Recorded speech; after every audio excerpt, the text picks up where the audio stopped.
நஹ்மதுல்லாஹல் அலீம் வ நுஸல்லி அலா ரசூலிஹில் கரீம். அம்மா பஅத். அன்பான பெரியோர்களே, ஜமாத்தார்களே, அல்லாஹ்வின் அருளால் ஃபஜ்ருடைய தொழுகையை இமாம் ஜமாஅத்தோடு தொழுதுவிட்டு அல்லாஹ்வை பற்றியும் அல்லாஹ்வுடைய ரசூலை பற்றியும் மார்க்கத்தை பற்றியும் பேசுவதற்காக கேட்பதற்காக நாம் எல்லாம் அமர்ந்திருக்கிறோம். ரப்பு சுப்ஹானஹு வ தஆலா நம்முடைய எல்லா அமல்களையும் பரிபூர்ணமாக கபூல் செய்வானாக. கைர் பரக்கத்துகள் நிறைந்த நாளாக, கெட்ட முடிவுகளை விட்டும் முசீபத்துகளை விட்டும் அல்லாஹ்வின் படைப்புகளின் தீங்குகளை விட்டும் பாதுகாப்பு பெற்ற நாளாக அல்லாஹ் இந்த நாளை நமக்கு அமைத்து தருவானாக. ஆமீன். சங்கையானவர்களே, ஒரு 3 குணம் யாரிடத்தில் இருக்குமோ அவர்களை திருக்குர்ஆனில் அல்லாஹ் பாவி என்கிறார், அநியாயக்காரன் என்கிறார். ரொம்ப தெளிவாகவே நேரடியாகவே அல்லாஹ் அந்த குணங்களை குர்ஆனில் பேசுகிறார். இந்த 3 குணமும் அல்லாஹ்வை ஈமான் கொண்ட ஈமான்தாரிகளிடத்தில் வந்துவிடக்கூடாது. அப்படி வந்துவிட்டால் 3இல் ஏதாவது ஒன்று இருந்தாலும் அல்லாஹ்வுடைய பார்வையில் நாம் பாவியாகிறோம். அல்லாஹ்வை நம்மை பாவி என்று அடையாளப்படுத்திய போது நம்மை பரிசுத்தப்படுத்தக்கூடியவர் யார் இருக்க முடியும்? அல்லாஹ் தான் எல்லாரையும் பரிசுத்தப்படுத்தணும். பாவங்களை விட்டும் அட்டூழியங்களை விட்டும் அக்கிரமங்களை விட்டும் ஷைத்தான்களுடைய செயல்பாடுகளை விட்டும் அல்லாஹ் தான் எல்லா மக்களையும் பரிசுத்தப்படுத்தணும். ஆனால் அப்படிப்பட்ட அல்லாஹ்வே நான் பரிசுத்தப்படுத்துகிறேன், ஆனால் உங்களிடத்தில் இந்த 3 குணம் இருக்க வேண்டாம் என்கிறார். இந்த 3 குணம் இருந்தால் அல்லாஹ் அந்த மனிதர்களை பாவி என்றும் அநியாயக்காரர்கள் என்றும் குர்ஆனிலே பதிவு செய்கிறார். அல்லாஹ் ஒரு ஆயத்தில் சொல்கிறான், யா அய்யுஹல்லதீன ஆமனு. அந்த குணங்களை பற்றி சொல்கிற போதே ஆரம்பிக்கிற போதே இப்படித்தான் ஆரம்பிக்கிறான். யா அய்யுஹல்லதீன ஆமனு. யாரெல்லாம் அல்லாஹ்வை ஈமான் கொண்டவர்களாக இருக்கிறார்களோ, யாரெல்லாம் நபிகள் நாயகம் ஸல்லல்லாஹு அலைஹி வஸல்லம் அவர்களை ஈமான் கொண்டு ஈமான்தாரிகளாக இருக்கிறார்களோ, அப்படிப்பட்ட ஈமான்தாரிகளே, முஸ்லிம்களை கூப்பிட்டு அல்லாஹ் சொல்கிறார், லா யஸ்ஹர் கௌமும் மின் கௌமின். உங்களில் யாரும் அடுத்தவரை கேலி செய்ய வேண்டாம், பரிகாசம் செய்ய வேண்டாம்.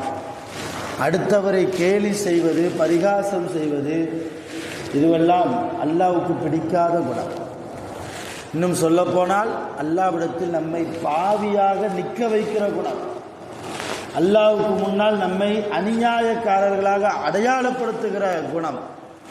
இன்றைக்கு இது சர்வ சாதாரணமாக போச்சு. ஒரு மனிதர் இன்னொரு மனிதரை பரிகாசம் செய்வது, ஒரு மனிதர் இன்னொரு மனிதரை கேலி செய்வது. அல்லாஹ் அதற்காகவா நம்மை படைத்தான்? அமா கலக்குத்துல் ஜின்ன வல் இன்ஸ இல்லா லியஅபுதூன். என்னை வணங்குவதற்காகத்தான் மனித வர்க்கத்தையும் ஜின் வர்க்கத்தையும் நான் படைத்திருக்கிறேன் என்கிறான் அல்லாஹ். ஆனால் இந்த சமூகம், மனித சமூகம், குறிப்பாக முஸ்லிம்கள் அல்லாஹ்வை வணங்குவதை விட்டு தூரமாக போய் அடுத்த மனிதர்களுடைய அவர்களை கேலி பேசுவதிலும் அவர்களை குறை பேசுவதிலும் இருக்கிறது. அல்லாஹ் இது வேண்டாம் என்கிறான். இந்த ஆயத்து எப்போ இறங்குச்சு? அல்லாஹ் பெண்கள் குறித்தும் இந்த ஆயத்தில் பேசுகிறான். வலா நிசாஉம் மின் நிசாயின் என்று சொல்கிறார். எந்த பெண்ணும் இன்னொரு பெண்ணை பற்றி என்ன செய்ய வேண்டாம்? கேலி பேச வேண்டாம். எப்பொழுது இந்த வசனத்தை அல்லாஹ் இறக்கினான் என்றால், மக்காவிலே பனு தமீம் என்று ஒரு குடும்பத்தார்கள், ஒரு கோத்திரத்தார்கள் இருந்தார்கள். பனு தமீம் இவர்கள் சில சஹாபாக்களை கேலி செய்தார்கள். பிலால் ரலியல்லாஹு அன்ஹு, அம்மார் ரலியல்லாஹு அன்ஹு, சுஹைப் ரலியல்லாஹு அன்ஹு, இவங்கெல்லாம் ரொம்ப அப்பாவியான சஹாபாக்கள், ரொம்ப ஏழ்மையான சஹாபாக்கள், உடல் அளவில் எந்த பலமும் இல்லாத பலகீனமான சஹாபாக்கள். பொருளாதார ரீதியிலும் அவர்கள் ரொம்ப வறுமை கோட்டிற்கும் கீழே வாழக்கூடிய ஒரு சஹாபாக்கள், எளிமையான சஹாபாக்கள். இந்த சில சஹாபிகளை பனு தமீம் குடும்பத்தார்கள், கோத்திரத்தார்கள் கேலி செய்து பேசினார்கள், பரிகாசம் செய்து பேசினார்கள்.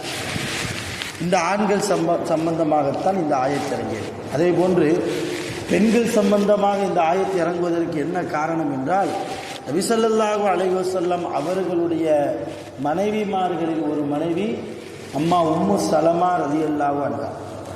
உம்மு சலமா ரலியல்லாஹு அன்ஹா அவங்க இயற்கையிலேயே கொஞ்சம் உயரம் கம்மி, கொஞ்சம் குட்டையானவங்க. அதை மற்ற மனைவிமார்களும் ரசூலுல்லாஹ்வுடைய மற்ற மனைவிமார்களும் முஸ்லீம் பெண்களும் என்ன செய்வாங்கன்னா, உம்மு சலமா ரலியல்லாஹு அன்ஹா அவங்க அப்படி போகும்போது குட்டையான பெண் போகிறாள் என்று சொல்லி கேலி பேசுவாங்க. இதையும் கண்டித்து அல்லாஹ் என்ன செய்கிறான், எந்த பெண்ணும் இன்னொரு பெண்ணை பரிகாசம் பேச வேண்டாம், எந்த ஆணும் இன்னொரு ஆணை கேலி செய்து பேச வேண்டாம். இது அல்லாஹ்வுக்கு பிடிக்காத மிக மோசமான குணம். முதலாவது. இரண்டாவது அல்லாஹ் சொல்கிறான், வலா தல்மிசு அன்ஃபுஸக்கும், நீங்கள் அடுத்தவரை குறை பேச வேண்டாம். முதலாவது, அடுத்தவரை பற்றி பரிகாசம் பேசக்கூடாது, கேலி பண்ணக்கூடாது. ரெண்டாவது, அல்லாஹ்வுக்கு பிடிக்காத குணம், நம்மை பாவியாக்குகிற குணம், அடுத்தவரை என்ன செய்யக்கூடாது, குறை சொல்லக்கூடாது. அவர் அப்படி செஞ்சார், இவர் இப்படி செஞ்சார், இவன் என்ன தொழுகிறான், இவன் தொழுகிட்டு வந்துட்டு பள்ளியாசலுக்கு வெளியே வந்து இந்த பாவம் செய்கிறான், இதை பேசுவதற்கு நமக்கு தகுதி இல்லை என்கிறான் அல்லாஹ். நீங்கள் உன்னை பார், நீ உன்னை பார், உன் குடும்பத்தை பார், உனக்கு கீழே உள்ளவர்களை பார். உன் மனைவி தொழுகிறாளா, உன் பெற்றோர்கள் சரியானவர்களாக இருக்கிறார்களா, உன்னுடைய பிள்ளைகள் மிக சரியான ஷரியத்தின் பாதையில் இருக்கிறார்களா, இதைத்தான் நீ பார்க்க வேண்டுமே தவிர உன் மஹல்லாவில் உன் ஜமாத்தில் சார்ந்த அடுத்த மனிதரை குறை பேசுவதற்கு உனக்கு எந்த அதிகாரமும் கிடையாது என்கிறான் அல்லாஹ். அடுத்தவரை குறை பேசுவதற்காகவா நம்முடைய இந்த வாழ்க்கை? ஹயாத்து முழுக்க அடுத்தவரை குறை பேசியே கழித்து விட்டால் அருமையானவர்களை அல்லாஹ்வுக்கு முன்னால் பாவி என்கிற ஒரு சர்டிஃபிகேட்டோடு போய் நிற்க வேண்டிய சூழ்நிலை வந்துவிடும். இது அல்லாஹ்வுக்கு பிடிக்காத இரண்டாவது குணம். மூன்றாவது, அல்லாஹ் சொன்னான், வலா தனாபஸு பில் அல்காப், யாருமே என்ன செய்ய வேண்டாம், அடுத்தவரை பட்டப்பெயர் சூட்டி அழைக்க வேண்டாம். பட்டப்பெயர் சொல்றது அல்லாஹ்வுக்கு பிடிக்காது. பட்டப்பெயரில் ரெண்டு வகை இருக்குது. அவரை புகழ்ந்து பட்ட சுற்றதும் இருக்குது. ரசூலுல்லாஹி ஸல்லல்லாஹு அலைஹி வஸல்லம் அவங்க கூட ஜரீர் இப்னு அப்துல்லான்னு ஒரு சஹாபி, மிகப்பெரிய வீரர். ஜரீர் இப்னு அப்துல்லா போர்க்களத்தில் எதிரிகளோடு சண்டை போடுகிற போது, குதிரையில் போகிற போது என்ன செய்வார், அந்த கடிவாளத்தை பிடிக்காமல் போய் சண்டை போடுவார். குதிரை போகிற வேகத்துக்கு கடிவாளத்தை பிடிக்காமல் போக முடியாது. ஒரு கையில் இஸ்லாத்தின் கொடி, இன்னொரு கையில் வாள், அல்லது ஒரு கையில் கேடயம், இன்னொரு கையில் வாளை வைத்து கொண்டு குதிரையினுடைய கடிவாளத்தை பிடிக்காமல் எதிரிகளுடைய பட்டாளத்திற்குள்ளே சென்று எதிரிகளை துவம்சம் செய்யக்கூடிய மிக அற்புதமான வீரர் யார்? செய்தனா ஜரீர் இப்னு அப்துல்லா ரலியல்லாஹு அன்ஹு. அவங்களுக்கு ரசூலுல்லாஹ் வச்ச பட்ட பேர் இருக்குது. ரசூலுல்லாஹ் பட்ட பேர் வச்சாங்க. என்ன பட்ட பெயர்? குதிரை வீரர் என்று பட்ட பெயர் வைத்தாங்க. அதே மாதிரி அஸ்மா ரலியல்லாஹு அன்ஹா, ஆயிஷா ரலியல்லாஹுடைய அக்கா, அபூபக்கர் சித்திக் ரலியல்லாஹுடைய மூத்த மகா அஸ்மா ரலியல்லாஹ். சவுர் குகையில் ரசூலுல்லாவும் அபூபக்கர் சித்திக் ரலியல்லாஹும் எதிரிகளிடம் இருந்து ஒளிந்து கொண்டு இருக்கிற போது இந்த அஸ்மா ரலியல்லாஹ் தான் சாப்பாடு கொண்டு வரக்கூடிய பொறுப்பு எடுத்துக்கிட்டாங்க. இந்த தோளில் ஒரு பை, இந்த தோளில் ஒரு பை, ரெண்டு தோல்லையும் ரெண்டு பையை போட்டுக்கிட்டு அந்த பையினுடைய கனத்தால் ரெண்டு தோள்பட்டையிலையும் அந்த பையினுடைய அச்சு பதிகிற அளவுக்கு மிக வெயிட்டான பொருட்களை எல்லாம் ரசூலுல்லாவுக்கு உணவுப் பொருட்களை கொண்டு வந்து கொடுத்தாங்க. இதை பார்த்த ரசூலுல்லாஹ் அஸ்மா ரலியல்லாஹுக்கு பட்ட பேர் வச்சாங்க. இரண்டு பட்டைக்கு சொந்தக்காரி அஸ்மா, ரெண்டு தோல் பையினுடைய பட்டைக்கு சொந்தக்காரி ராத்துல் நிதாக்கை என்று பட்ட பெயர் வச்சாங்க. இப்படி நல்ல பட்ட பெயர் இருக்கிறது. இது இஸ்லாத்தில் கூடும். ஆனால் இதற்கு நேர் மாற்றமாக மற்ற பட்ட பெயர்கள் அவருடைய மனது காயப்படுகிற அளவுக்கு ஏதாவது ஒரு பட்ட பெயரை வைத்து கூப்பிடுவது இஸ்லாம் தடுக்கிறது. அதிலும் குறிப்பாக இந்த ஆயத்திற்கு விளக்கம் தரக்கூடிய முஃபஸ்ஸிரீன்கள் பட்ட பெயர்னா என்ன அதையும் சொல்றாங்க. யா கல், யா ஹிமார், யா ஹின்சீர், இதுதான் மிக முக்கியமான பட்ட பெயர் என்கிறார். என்ன அர்த்தம்? நாய திட்டக்கூடாது, நாய என்று பட்ட பெயர் வச்சு கூப்பிடக்கூடாது. பன்றியே கூப்பிடக்கூடாது, கழுதையை கூப்பிடக்கூடாது. இன்றைக்கி நம்ம பிள்ளைகளையே நம்ம அப்படித்தான் கூப்பிடுறோம் இல்லையா? சைத்தானை இங்கே வாங்குகிறோம், ஏன் நாயை இங்கே. அதுலேயும் சில பேர் செத்த நாயை, அந்த நாய்க்கு முன்னால் ஒரு சத்தம் போட்டு செத்த நாயம்பாங்க. பிள்ளைகள் அல்லாஹ்வினுடைய ஹிபத், அன்பளிப்பு. பெற்றோர்கள் எந்த நேரத்தில் அவருடைய வார்த்தையில் வாயிலிருந்து வரக்கூடிய வார்த்தைகளை மலக்குமார்கள் கபூல் செய்வார்கள், அவர்கள் ஆமீன் சொல்வார்கள். அதை எப்பொழுது அல்லாஹ் கபூல் செய்வான் என்று யாருக்கும் தெரியாது. பெற்றோர்கள் பிள்ளைகளை அழைக்கிற போது கண்ணியத்தோடு அழைக்க வேண்டும், துஆவோடு அழைக்க வேண்டும், பாசத்தோடு அன்போடு அழைக்க வேண்டும். இதற்கு நேர் மாற்றமாக நாயே ஏயே என்றெல்லாம் பட்டப்பெயர் இட்டு குழந்தைகளையே அழைக்கக்கூடிய பெற்றோர்களாக இன்றைக்கு முஸ்லீம் பெற்றோர்கள் இருக்கிறோம். அது அருமையான பெருமக்களை. இப்போ இந்த 3 குணங்கள் அல்லாஹ்வுக்கு பிடிக்காதது. ஒன்று, அடுத்தவரை கேலி பேசுவது. 2வது, அடுத்தவருடைய குறையை பேசுவது, அடுத்தவரை பற்றி குறை பேசுவது. 3வது, பட்டப்பெயர் சூட்டி அவரை அழைப்பது. அவர் மனம் காயப்படுகிற அளவுக்கு உண்டான பட்டப்பெயரை சூட்டி அவரை அழைப்பது. இந்த 3 குணங்கள் அவரிடத்திலேயாவது இருந்து ஒருவேளை அவர் தௌபா செய்தால், அல்லாஹ்விடத்தில் தௌபா செய்தால், அல்லாஹ் அந்த தௌபாவை என்ன செய்வான்?